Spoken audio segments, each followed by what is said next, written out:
네, 그러면 시작하겠습니다. 자, 오늘은 뭘 할 거냐면 심혈관계 질환에 대한 설명을 좀 드릴 거고, 그 다음에 심혈관계 질환을 어떻게 예방하고 치료할 거냐에 대한 부분을 말씀을 좀 드리도록 할게요.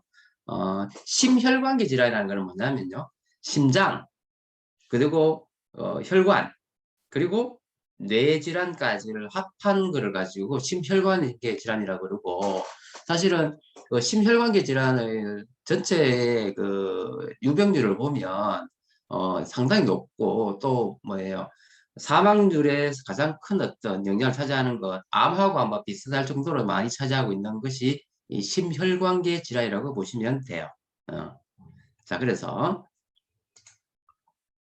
근데 이제 과연 그러면 심혈관계 질환이 그러면 뭐가 문제고 어떤 게 그 포인트가 되느냐 생각해 볼 때요. 심혈관계 질환은요, 가장 무서운 게 뭐냐면 예고가 없어요. 그러니까 평상시에 나의 심장이나 나의 혈관이 이미 이상이 있는데도 대부분의 사람들은 정상을 못 느낀다는 게 문제가 되는 거예요.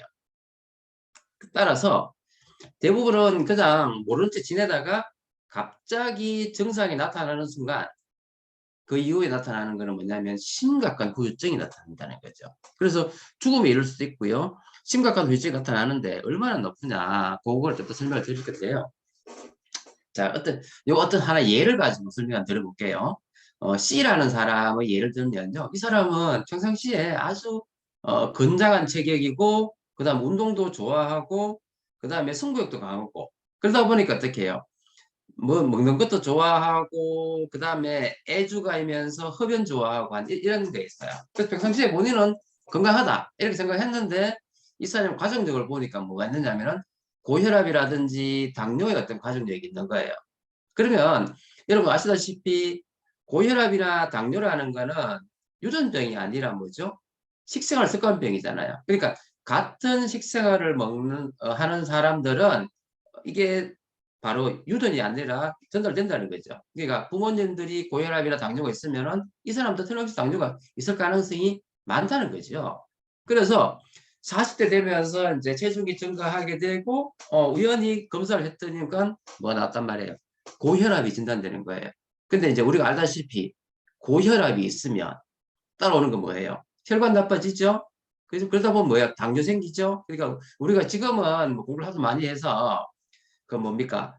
대사성 증후군 이런 이야기 이제 익숙하지죠? 그죠? 익숙하지 않습니까? 사실은 제가 처음에 요거 강의할 때는 아직 대사증후군에 대해서는 이야기를 많이 안 했었어요. 했는데 결국은 뭐냐면 고혈압이 있다는 말은 이미 그 베이스의 대사증후군의 어떤 가능성을 이미 가지고 있다고 생각하시면 되는 거예요. 그럼 이 사람도 보세요. 고혈압 있죠? 응. 40대 후반에는 또 뭐가 됐어요? 혈당이 높아지면서 뭐가 생겼단 말이에요. 당뇨가 왔죠? 그러니까 고혈압, 당뇨가 생기니까 약을 먹게 되죠? 그죠? 근데 이런 사람들도 잘 안 먹는단 말이에요. 그러다 보면 뭐예요? 부작용이 나타난다. 그래서 오수 들어가지고 갑자기 고혈압에 의해 가지고 어떻게 돼요? 뇌 쪽에 문제가 되면서 뇌출혈이 생기고, 그러면 보통 이런 뇌출혈이라든지 뇌경색이 오게 되면 후유증이 심각해지잖아요. 그러면은 뭐 자반신 마비라든지, 사실 제 친구 아버님이 이런 분이 한 분 계셨어요. 전형적이에요. 그분이 고등학교 교사시셨는데, 그 친구도 의사인데 고등학교 3학년 때, 그러니까 우리가 고3 때 아버님이 결국 뇌출혈이 오셔가지고, 뇌경색 오셔가지고 평생을 그래 고생하셨거든요. 그래서 이 사람도 보면 결국은 이렇게 되고, 또 그다음 뭐가 와요? 지금 고혈압 왔죠? 그다음 당뇨 왔죠? 중풍 왔단 말이에요. 그러면은 정상적인 생활 불가능하니까 우울증 같은 거 동반되겠죠? 그런데 또 더 무서운 게 뭐냐? 60대 돼가지고 급증한 가슴 통증을 통해서 뭐가 왔단 말이에요. 이제 뇌도 안 좋은데 혈관 안 좋으니까 심장도 안 좋은 거지. 그래서 심근경색이 왔어요. 결국 이 최악인 거지. 이러면서 혈압, 당뇨, 심근경색, 뇌경색, 뇌출혈 다 왔죠. 근데 사실은 그 신장, 그러니까 콩팥이 망가져가지고 그죠? 콩팥 때문에 뭘 하죠? 투석하잖아요. 투석하는 원인 중에서 1등이 뭔지 아세요?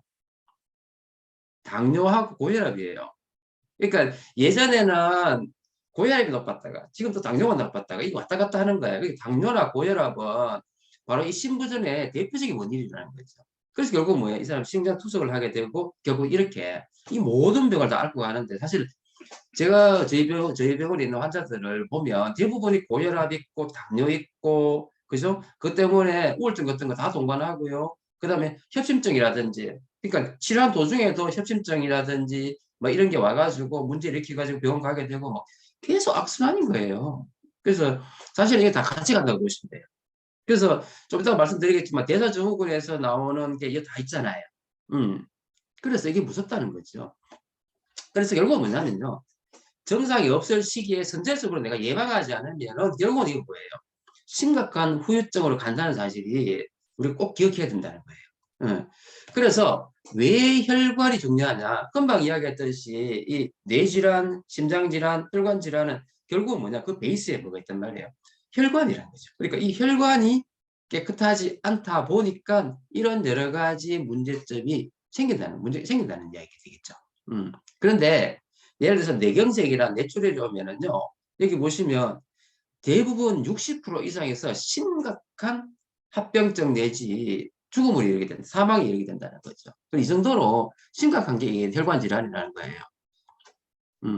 그래서 우리 몸에 있는 혈관의 길이는 이 지구를 3바퀴에 돌 정도로 이렇게 아주 많다는 거 알고 계시잖아요. 그리고 지난번에 우리 왜 거기 금요일 날 공부해 봤었잖아요. 이 혈관 중에서 대부분의 혈관은 무슨 혈관이더라? 모세혈관이죠. 그래서 아주 가는 이 모세혈관이기 때문에 이게 막히기 시작하면은요 끝없이 없다는 거죠. 자, 그래서 근데 문제는 뭐냐면 우리나라 사람들이 본인이 어떤 이 심혈관계 질환에 대해서 얼마나 인지하고 있느냐는 중요한데 이 생각보다 심각해요. 점점 이 심혈관계 질환은 늘어나고 있다는 걸 알고 계시잖아요. 그리고 사망 원인의 1위가 암이고요. 2위가 바로 이 심뇌혈관계 질환이라는 거예요. 그 정도로 지금 계속 많아지고 또 사실은 노화, 그러니까 점점 이제 뭐예요? 평균 수명이 늘어나다 보니까 이런 심뇌혈관계 질환이 더 늘어날 수밖에 없다는 거겠죠. 그리고 유병률 보시면 첫 번째가 이제 고콜레스테롤 혈증인데 고콜레스테롤은 여성에 많다는 게 여러분 알고 계시죠? 그러니까 남자는 젊었을 때는 여자보다가 높아요. 그런데 폐경이라는 나이가 딱 되면은요 크로스 되잖아요. 크로스 되면서 여성들은 콜레스테롤 별로 먹지 않는데 여성 호르몬이 부족 떨어지면서 콜레스테롤이 다 높아져요. 그래서 LDL이 높아지고 HDL이 낮아지면서 고혈압이 온다는 거 아주 강조 많이 했잖아요. 꼭 기억하셔야 돼요. 두 번째, 중성지방은 남자가 월등하게 높아요. 왜냐하면 그건 식생활 습관이라든지 음주라든지 뭐 고기 이런 거와 관련돼 있는데 고중성지방 혈증은 남자가 여자에 비해서 월등하게 높더라. 알고 계시면 좋겠고요. 고혈압의 유병률도 상당히 높죠. 높아지는데 젊었을 때는 남자가 상당히 높아요. 근데 이제 나이가 들고 폐경이 되고 50대 이후 한 60 정도 되면 이제 크로스 돼가지고 여성 고혈압 환자가 더 많아진다는 거죠. 아시겠죠? 그래서 여자분들은 나이가 들면은 심혈관계 질환에 대해서 조금 더 신경을 쓰셔야 합니다. 자, 그런데 문제는 뭐냐면요. 이런 심혈관계 질환이 지금 엄청나게 많은데 대부분의 사람들이 본인이 이 질환이 있는지를 몰라요. 그래서 유병률에 대해서 인지율이 보면 당뇨는 50%가 본인이 당뇨인지 모른대요. 3, 40대에서. 그래서 지금 우리가 강의 듣는 분 중에서 혹시 당뇨병이 있을 수도 있다는 거예요. 그래서 검사해 보셔야 된다는 거예요. 두 번째, 고혈압은요, 30대에 80%가 모른대요. 심각하죠? 세 번째, 고콜레스테롤 혈증도 80%가 모른대요. 그러니까, 그죠? 생각보다 이게 심각하고, 그래서 주위에 있는 사람들한테 우리는요, 이 건강 전도사 아닙니까? 열심히 이걸 알리셔야 된다는 거죠.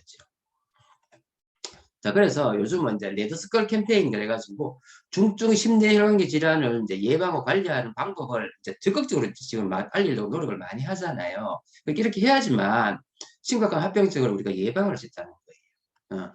그래서 중요한 거는요, 본인의 혈관 숫자를 알아가는 게 너무너무 중요한데, 아까도 말씀드렸듯이 이 심뇌혈관계 질환이 발병률이 악성 신생물 다음으로 지금 많다는 거죠. 그죠? 예. 그리고 보시면 국민의 3명 중에 1명은 고혈압 환자라. 그리고 국민의 10명 중에 1명이 당뇨병 환자인데 아까 말씀드렸듯이 인지율이 낮죠. 당뇨는 젊었을 때 50%, 고혈압은 80%가 모른다고 이야기했으니까 그래서 우리 좀 더 신경 쓰셔야 된다는 거죠.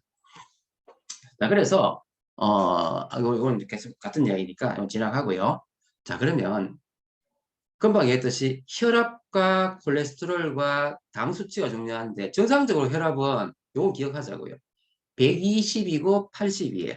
120과 80이 정상적인 혈압이고 총 콜레스테롤은 200이에요. 그 다음 공복혈당은 뭐다? 100이에요. 그래서 이걸 기억하셔야 돼요. 그리고 아시다시피 대사증후군이잖아요. 대사증후군은 첫 번째 제가 했지만 항상 배둘레. 그래서 배둘레를 먼저 확인하셔야 되고 두 번째는 중성지방이고 그 다음에 혈압이고 그 다음에 혈당이고 그 다음에 요즘은 콜레스테롤 중에서는 LDL이 아니고 HDL 많이 한다는 이야기 말씀드렸었잖아요. 그래서 숫자를 보면 허리는 90이고 85 중성지방은 150 이상이고 그 다음 혈압은요 아까 120에 80인데 130에 85 이상이면 고혈압이라고 이제 진단 내리게 되고 그 다음 이미 진단된 케이스 그 다음 공복혈당도 100 이상이고 당뇨병 진단이 된 케이스 그 다음에 HDL 같은 경우는 이제 남자 좀 차이 나는데 남자는 40보다가 낮고 여자는 50보다가 낮게 되면은 이거는 대사증후군 이 5개 중에서 3개죠. 2개가 3개가 갑자기 생각 안 나네요. 이상이 되면은 대사증후군이다 이렇게 진단을 하는 거죠. 어찌됐든 간에 이 5개는 같이 간다는 사실을 절대 기억해야 돼. 그런데 여자들은요. 여자분들은 이거 플러스 혹시 기억나십니까? 다낭성 난소증후군이라는 하고도 같이 가는 경우가 많다는 이야기 많이 했죠. 제가 기억하시면 좋겠어요. 그래서 체크하는 방법 금방 이야기했던 거 요거 기억하시면 되겠고요. 그래서 이제 이상지 정상 범위는 이제 뒤에 있고 이제 이상은 앞에 있잖아요. 그죠? 이거 맞춰서 생각해 보시면 되겠습니다. 자, 그래서 그럼 그 외에 우리가 더 알면 좋은 게 뭐 있을까? 뭐 있을까? 이렇게 생각해 보는데요. 혈관 나이 체크하는 방법. 요거 제가 전에 한번 이제 말씀드렸었잖아요. 그죠? 기억나시는지 모르겠네.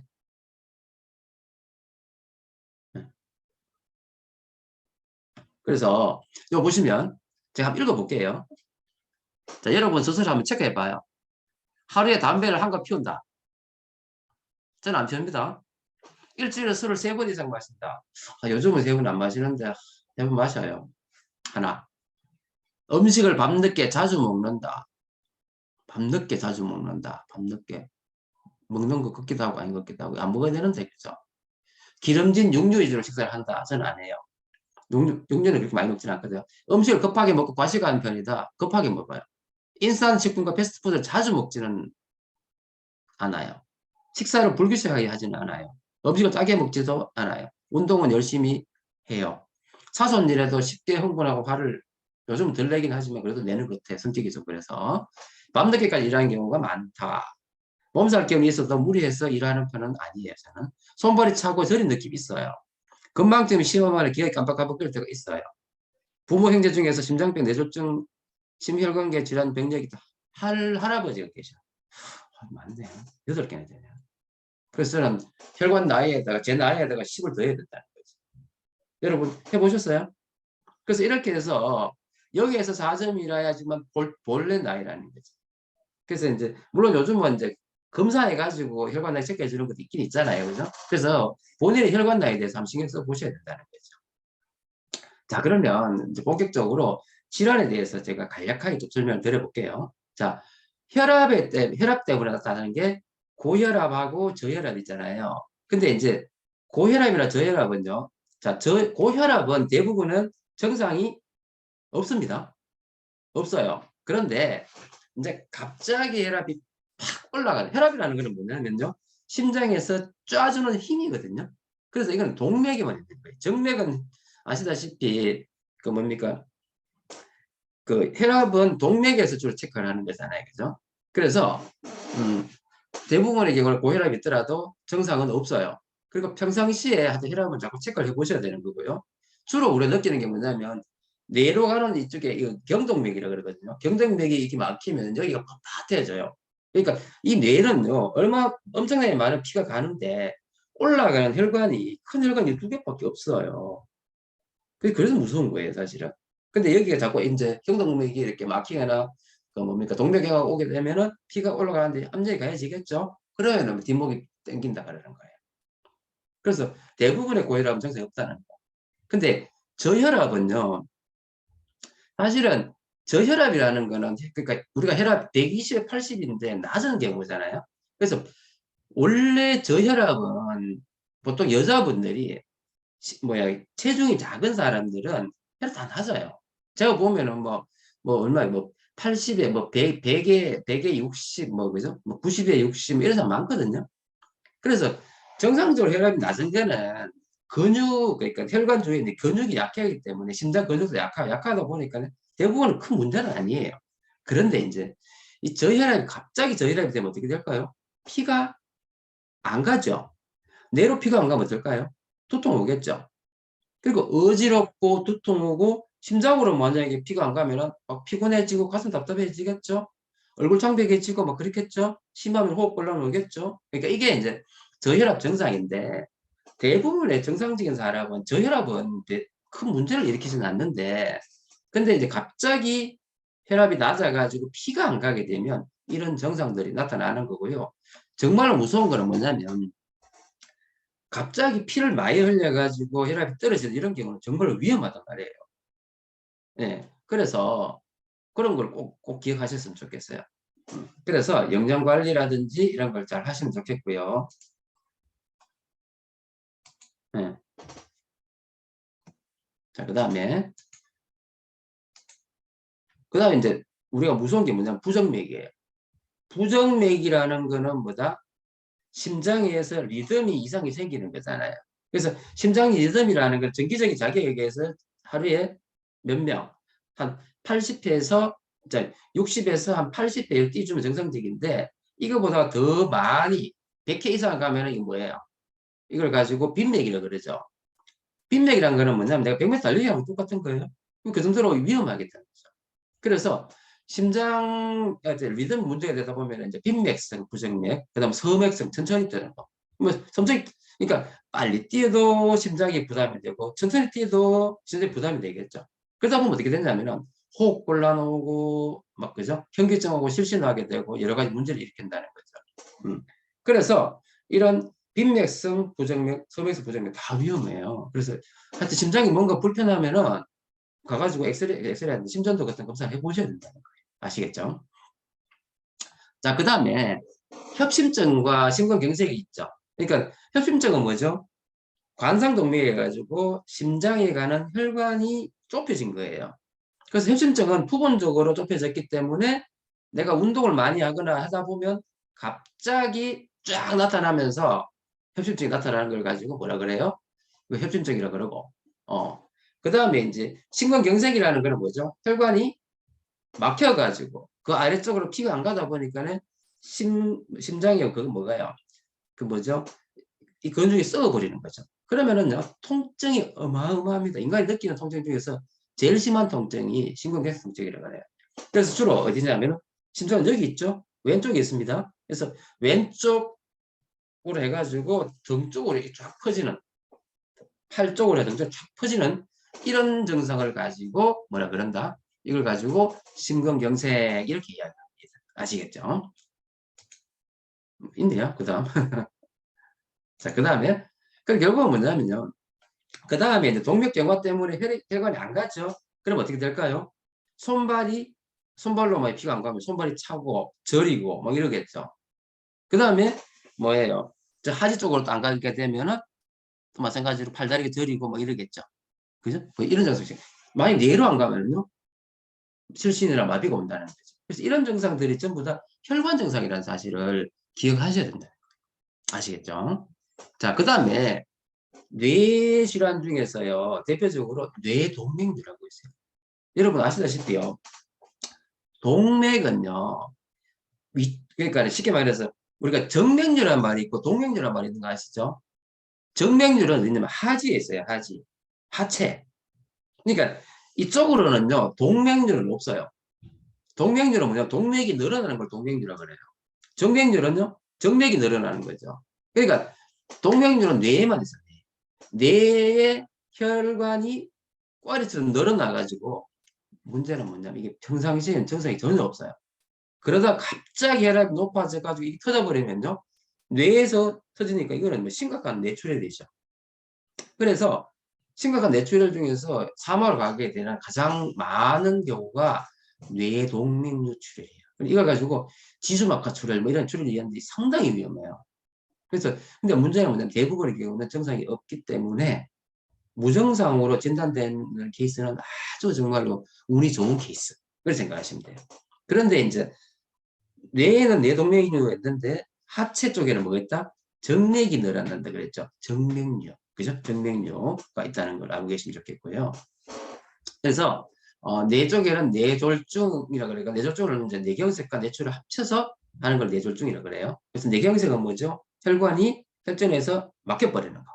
뇌출혈은 뭐죠? 혈관이 터져가지고 뇌에 피가 고이는 거. 그죠? 정상은 비슷해요. 정상은. 그래서 요즘은 뇌출혈은 좀 감소하고 뇌경색은 앞으로는요, 혈관이 핏떡이 생겨가지고 혈순이 안 되는 출혈보다는 뇌경색이 점점 많아질 거라는 이야기가 있어요. 그래서 이제 사실은 이제 뇌출혈은 주로 고혈압과 관련되는데 고혈압의 유병률은 높지만은 어느 정도 약이나 이런 걸로 치료가 되는데 비해서 혈관 안에 핏떡이 생기고 동맥경화가 생기고 이런 건 유병률이 자꾸 더 늘어나니까 아마 뇌경색이 생기는 것이 아니겠나. 그래서 중성지방과 콜레스테롤이 높기 때문에 뇌경색이 오는 걸로 그렇게 생각되는 거예요. 아시겠죠? 자, 그래서 아까 제가 이야기했듯이 뇌동맥류는 결국 뭐야 뇌출혈, 심각한 뇌출혈 때문에 하여튼 이게 무서워요. 저희 어머니도 10년 전에 우연히 발견된 뇌동맥류로 결국 이제 수술해가지고 이거를 이제 클립을 했거든요.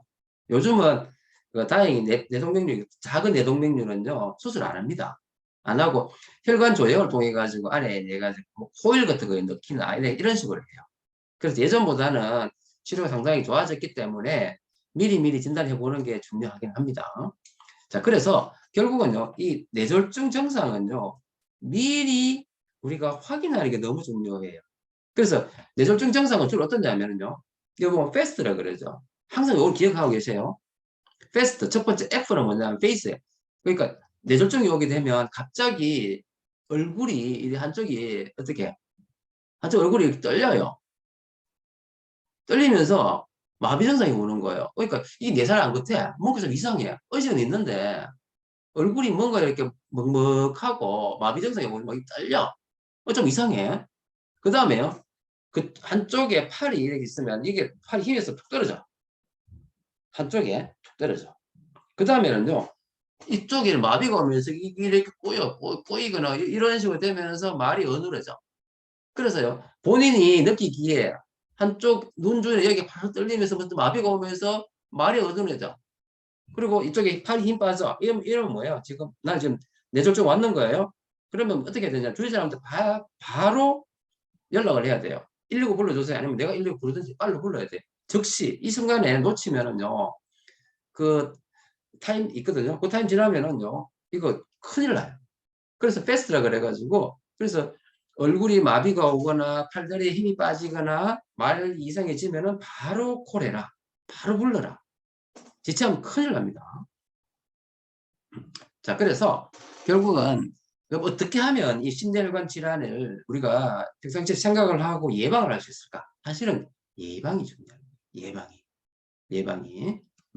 그래서 6개 S라 그래요. 그래서 평상시에 이제 심혈관 질환을 예방하기 위해서 먹거리, 사실은 이건 전부 다 뭐 식원병이잖아요. 먹는 것 때문에 생기는 거예요. 혈관이 왜 더러워져요? 혈관을 더럽게 하는 어떤 음식을 우리가 계속 먹기 때문에, 인간은 그걸 좋아하기 때문에 이런 질환들이 생기는 거거든요. 그래서 뭘 피해야 되느냐? S. 이당류, 설탕 절대 피하셔야 돼요. 슈거. 인간 좋아하는 거잖아요. 절대 피하셔야 돼요. 솔트. 그러니까 솔트, 소금이죠. 소금을 많이 먹으면 혈압이 높아지는 거죠. 그래서 우리가 미네랄을 많이 먹어야 되지만요. 나트륨은 절대 줄이셔야 된다는 거죠. 그 다음에 스네이크. 인스턴트죠. 인스턴트 패스트푸드 무조건 줄이셔야 돼요. 이 속에 들어있는 게 뭐죠? 설탕과 그 다음에 뭐죠? 지방이죠. 그 다음에 스트레스 줄이셔야 되고요.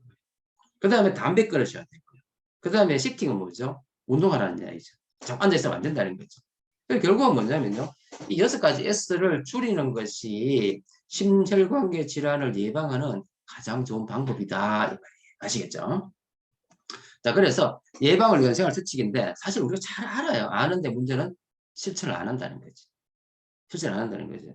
그래서 지금 윤섭 씨도 지금 강의 듣고 계시겠지만요. 저도 마찬가지고 특히 40대 남자들이요. 특히 이거 관리 더 잘하셔야 돼요. 여성들은 물론 뭐 여성 중에서도 30대부터 술 좋아하고 담배 피우는 사람도 물론 있겠습니다만은 대부분은 그래도 이제 폐경 이후에 이런 게 많이 나타나지만 남자들은요. 사회생활 하다 보니까 스트레스 많이 받죠. 술, 담배 많이 하죠. 그러다 보니 결국 이런 문제를 많이 일으킨다는 거예요. 그래서 이게 보면 담배는 1번 끊어라. 담배 정말 안 좋아요. 담배는 무조건 끊으셔야 돼요. 암 예방을 위해서 끊으셔야 돼요. 두 번째, 술은 하루에 한두 잔 이하로 줄이자. 우리 줄입시다. 세 번째, 음식은 싱겁게 먹고 골고루 먹고 채소와 생선을 먹으라는 거죠. 그러니까 채소 속에 있는 뭐예요? 비타민, 미네랄, 생선에 들어있는 오메가3 지방, 그죠? 이런 걸 충분히 많이 먹으라는 이야기고, 그 다음에 하루에 30분 이상 가능하면 운동하자는 거죠. 제가 40이 넘어가면서 제가 정말 잘했던 게 뭐냐면 그렇게 싫어하는 운동을 하고 있다는 거예요. 저는 일주일에 5일은 무조건 운동하거든요. 아무리 안 해도 5일은 해요. 그 다음에 적정 체중과 허리 둘레를 유지하는 노력을 하는 거죠. 그 다음에 스트레스 줄이는 방법을 배우셔야 돼요. 저도 원래 약간은 다혈질인데다가 화를 좀 쉽게 내는 그런 스타일이고 좀 그래요. 성격적으로 상당히 obsessive하고 그래요. 그러니까 제가 약간 강박증도 좀 있거든요. 이런 성격은요, 스트레스에 엄청 예민합니다.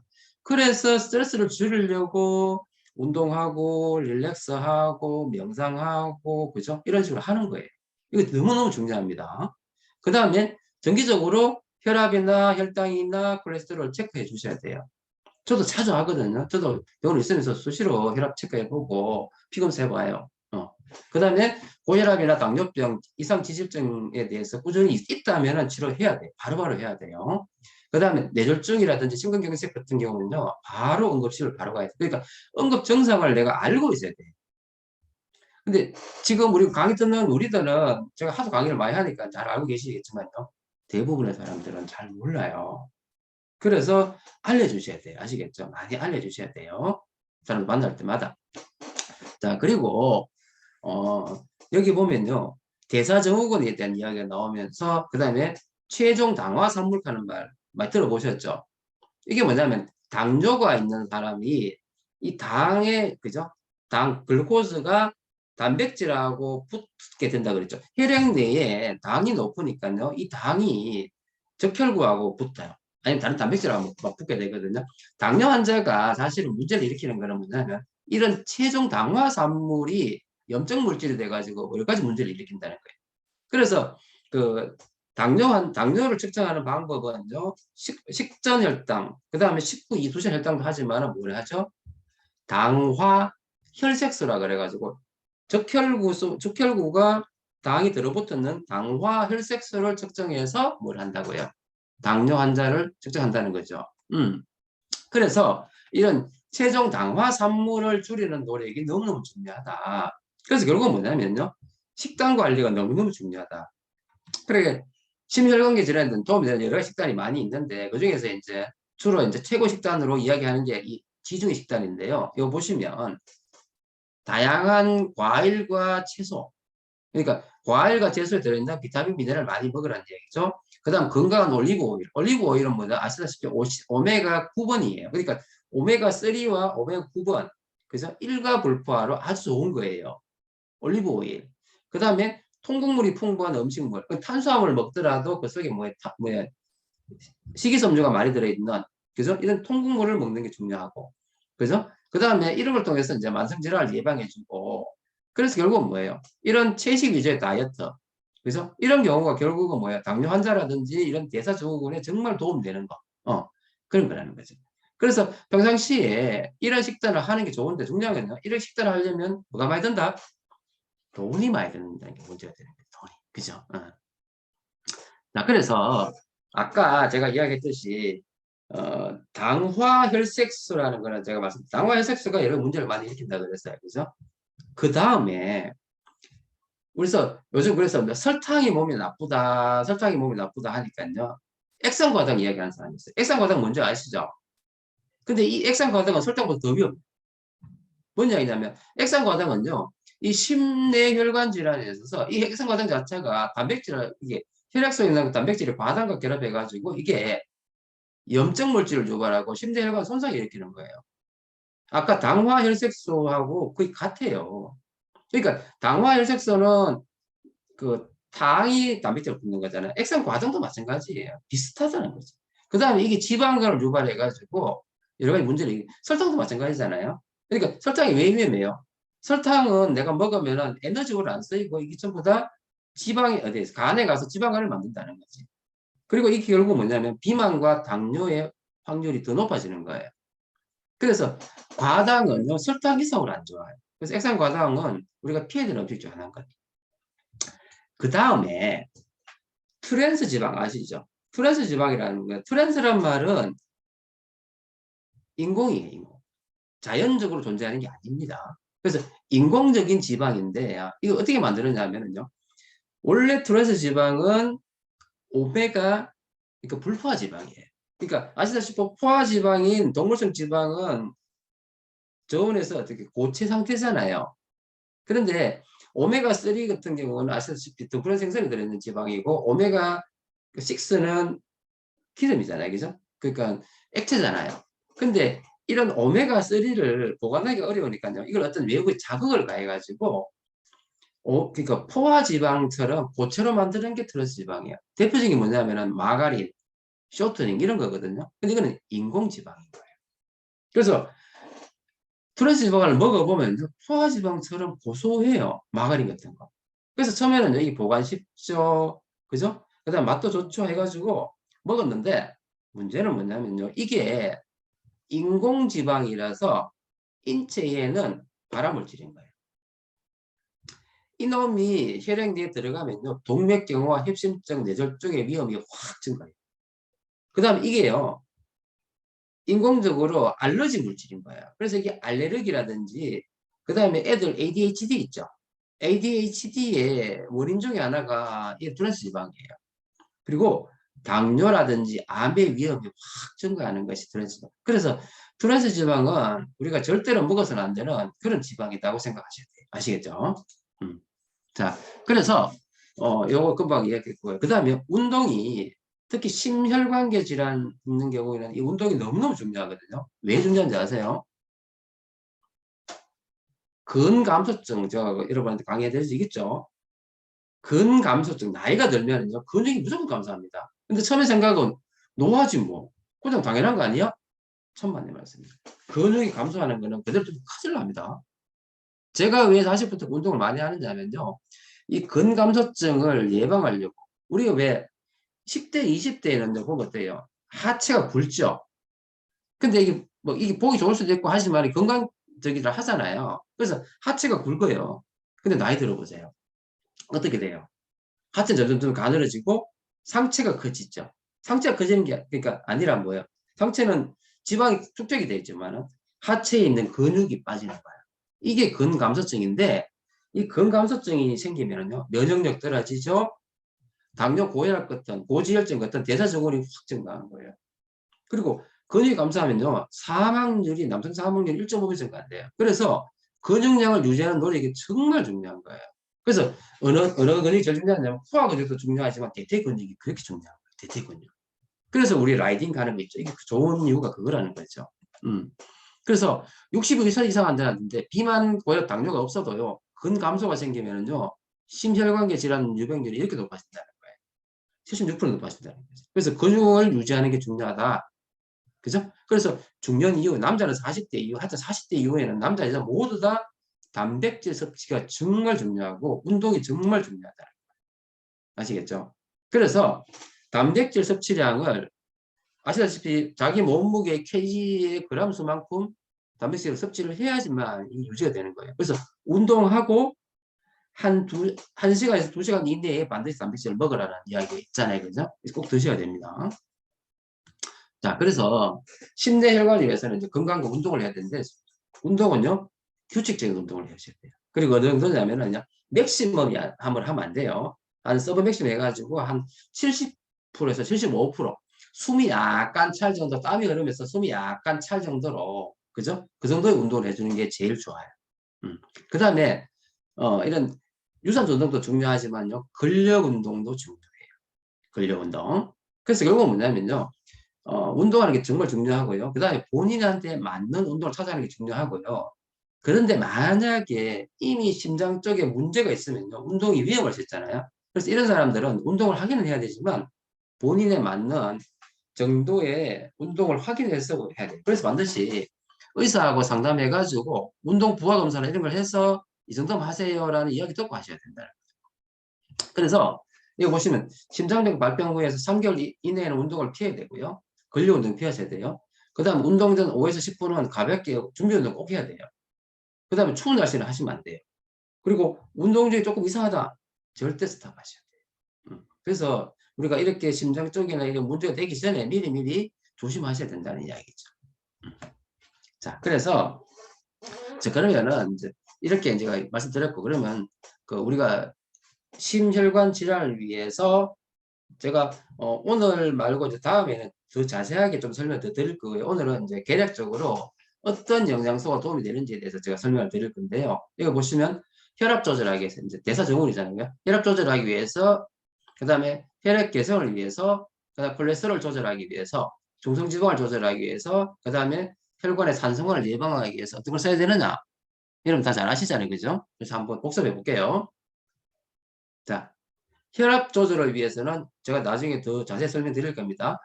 혈압에 도움이 되는 것은 코엔자임 Q10이에요. 코Q10은 아시다시피 그죠?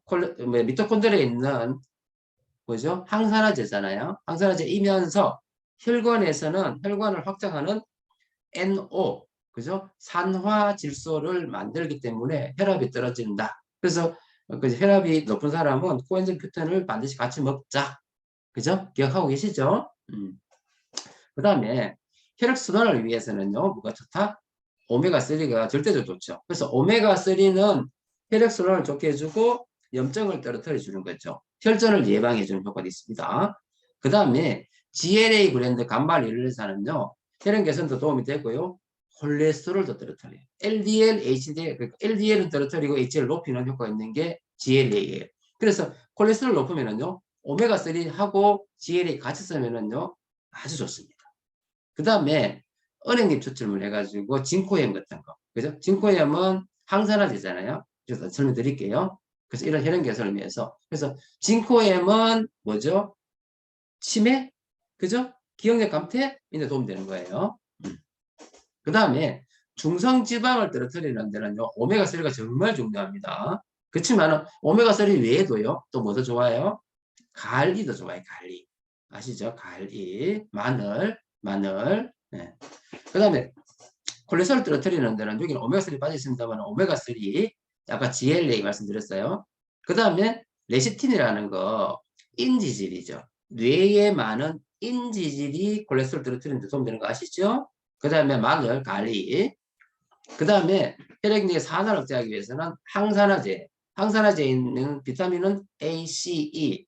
그 다음 미네랄은 뭐 아연, 만장, 셀레니움, 몰리브덴 다 되지만은 특히 혈액에 있는 지방의 산화를 막아주는 대표적인 비타민은 뭐다? 토코페로닌 비타민 E입니다. 비타민 E. 근데 우리 제품에 비타민 E만 있는 건 없어요. 어디 있습니까? 오메가3에도 비타민 E 들어있죠. 갈릭 E에도 비타민 E 들어있죠. 파셀레니움 E에도 비타민 E 들어있죠. 이런 식으로 비타민 E가 들어있다는 거예요. 그 다음에 코엔자임 Q10은 대표적으로 세포 내 세포 외 항산화를 하는 제품이라는 거 잘 알고 계시잖아요. 맞죠? 자, 그 다음에 그 외에도 혈관에 도움이 되는 것 중에서 대표적으로 비타민 B군 제가 좀 설명드릴 건데요. 비타민 B는요. 비타민 호모시스테인 들어보셨죠? 만성질환을 없애주기 위해서는 호모시스테인 없애야 되겠죠? 호모시스테인 없애는 건 비타민 B예요. 6번, 9번, 12번. 그죠? 6번, 9번, 10번 기억나세요? 6번, 9번, 10번 제가 다음 시간에 설명할게요. 그 다음에 항산화의 비타민, 비타민 C. 그 다음에 비타민 D에 대해서 제가 설명을 몇 번 했는데요. 비타민 D는요, 칼슘 흡수에도 도움이 되지만 또 어디 도움이 된다 그랬어요? 이거는 우리 몸의 모든 장기에 다 도움이 된다 그랬어요. 그래서 면역 비타민이면서 혈관 질환에도 엄청나게 도움이 되는 것이 비타민 D. 비타민 D. 그래서 비타민 D에 대해서 저도 이거 공부를 하면서 요즘 더 먹고 있습니다. 그래서 우선 요즘 알고 계시고 제가 다시 설명드릴게요. 자, 그러면 평소에 그럼 어떻게 하면은 혈관 질환에서 건강 유지를 할 수 있을까? 어떻게 할 수 있을까? 이렇게 했을 때 자, 첫 번째 중요한 건 뭐죠? 영양 관리죠. 영양 관리. 내가 어떤 음식을 어떻게 먹을 것인지, 그죠? 그래서 영양 관리가 중요할 거고요. 두 번째는 운동이 중요해요. 그래서 지금 뭐 다들 운동을 열심히 하고 계신 걸 알고 있지만은 정말로 더 운동하셔야 된다는 거예요. 그래서 요즘 저도 추워가지고 사실 겨울 되면 운동하기가 너무 안 좋은데 제가 라이딩 하는 바람에 제가 지금 참고로 11월 달, 12월 달 두 달 동안 지금 1월 달이 됐잖아요. 두 달 동안 얼마 탔느냐면은 지금 제가 한 750km? 일주일에 제가 한 5일 탔거든요. 그러면 하루 20km, 2, 50, 일주일에 100km. 그죠? 그래서 한 달에 제가 4주 잡고 한 달에 한 350km, 한 400km 탔는 것 같아요. 700, 제가 760km 정도 탔으니까요. 그러니까 일주일에 5일씩 하루 20km 타니까 딱 맞죠? 일주일에 100km씩 해서. 그죠? 그래서 한 달에 400km, 두 달에 지금 해가지고 한 7, 800km 탔거든요. 운동하셔야 돼요. 그래서 그 25% 라이드의 도움을 엄청나게 많이 받고 있어요. 아, 그리고 참, 뭐야, 이거, 두피 L400 있잖아요. 그거 대박이에요. 너무너무 좋아요. 지금 이거 이야기하면서 그 이야기하면 좀 그렇다. 어쨌든 너무 좋아요. 그 다음에 충분한 휴식. 충분한 휴식. 그래서 무리하시면 절대로 안 된다는 거예요. 그 다음에 네 번째, 스트레스 관리. 그 우리가 스트레스에 대해서 그죠? 대수롭지 않게 생각하시면 큰일 나요. 10대, 20대 때는 우리가 막 화도 막 내고 이러 살았지만 나이가 이제 40 넘어가잖아요. 화내시면 안 돼요. 근데 화를 때라요. 참아서도 안 돼요. 그러니까 화가 안 나야 돼요. 중요한 거예요. 그러니까 어떤 상황이 되든지 간에 그럴 수 있지 뭐. 그럴 수 있지 뭐. 아니면 이런 것도 시간 지나면 좋아지리라. 이렇게 생각하셔야 돼요. 그래야지만 이 스트레스 관리가 되는 거예요. 그래서 뭐 굳이 이야기하면 스트레스 관리하려면은 스트레스와 관련된 거는 부신이잖아요. 그래서 부신 기능을 좋게 해주는 비타민 B, 비타민 C, 오메가3 이런 게 중요해요. 칼슘. 그래서 저는 스트레스 많이 받고 막 화가 나면은요. 가가지고 비타민 B, 비타민 C, 오메가3, 칼슘을 먹어요. 그러면 어떻게 되냐면은요. 마음이 조금 진정이 돼요. 진정이 돼요. 그죠? 그래서 똑같은 상황을 내가 조금은 편안한 마음으로, 관조하는 마음으로 바라볼 수 있게 되더라고요. 예, 여러분도 자꾸 노력을 해보자고요. 그리고 우리가 암의 사업하면 이게 스트레스가 있을 수가 있거든요. 그때마다 우리가 매번 너무 예민하게 반응해가 좋을 건 없잖아요. 그래서 내 마음에 있는 스트레스를 억지로 없애려고 하지 마세요. 억지로 없애면은요, 누르면 어느 가 튀어나옵니다. 그래서 그렇게 하지 마시고 스트레스 관리도 잘 하시고요. 그래서 건강의 조건은요, 영양, 적절한 운동, 그 다음에 충분한 휴식, 그 다음에 스트레스 관리. 그죠? 중요하다는 거죠. 자, 그래서 이 네 바퀴 잘 돌아가게 하고, 플러스 뭐 해야 되죠? 건강기능식품인 거죠.